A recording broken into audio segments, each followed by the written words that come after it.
As we complete another week of the Wonderful Day in the Lord broadcast, I was just informed by Edwin that we have now recorded 1,000 of these programs, the Wonderful Day in the Lord programs.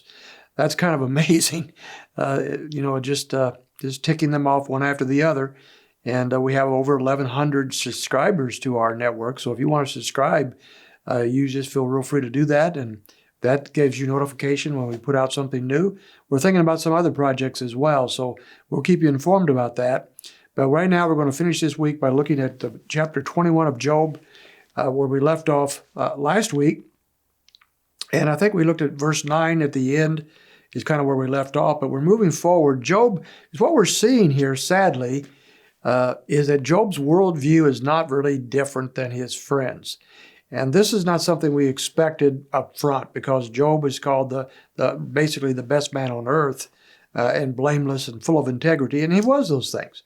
Outwardly especially, he was those things, and I think he loved the Lord. I think he worshiped the Lord.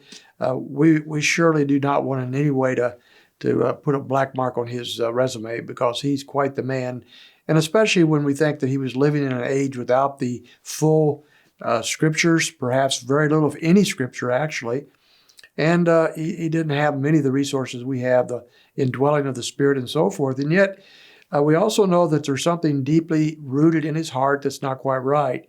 And I think that's the essence of the book of Job, is God is taking the best man on earth, and he's telling us and showing us that he had issues too that needed to be dealt with before he could be right before God as he should be.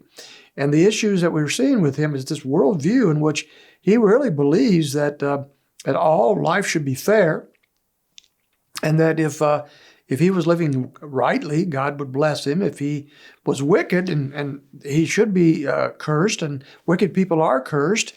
But Job says, I'm not wicked, and so therefore I should not be cursed. And therefore, where does the blame lie? Well, when the dust is settled and we're moving into this, as we move into the midsections of the book of Job, he is basically saying, look, I am being wronged by God.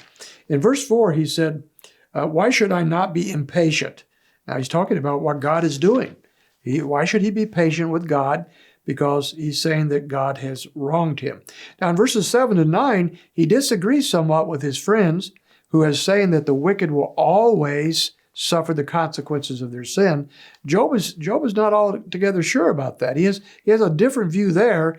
He says in verse 7, why do the wicked still live? Continue on, also become very powerful. Their descendants are established with them in their sight, and their offspring before their eyes. Their houses are safe from fear, and the rod of God is not on them.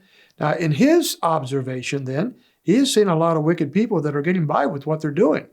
They're not all suffering the consequences of their sin, as the friends seem to imply that they are. In verse 13, he says, they spend their days in prosperity, and then suddenly go down to Sheol. They live a good life, a blessed life, and then they die, like everybody else does. He doesn't see the difference here that his friends seem to think.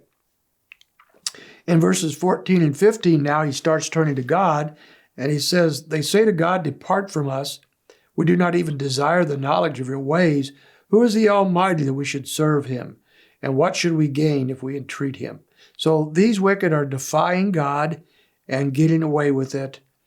And verse 16, behold, their prosperity is not in their hand. The counsel of the wicked is far from me. So Job is saying, I'm not like them, and yet I'm suffering the consequences that they deserve, but I don't deserve. So the issue is this. The essence of where he's at by the end of verse 16 is this.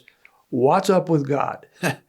God is not following the rules. God is not doing what should be expected of a righteous, just God to do. A righteous, just God brings consequences into the life of those who defy him, and blesses those who bless him, who worship him.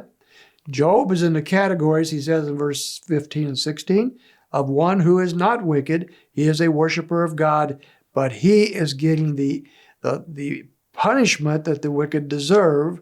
Therefore, his idea is this: something is wrong with God. What's up with God? And that's a question that many of us might ask, not out loud, but sometimes in our hearts when things are going poorly.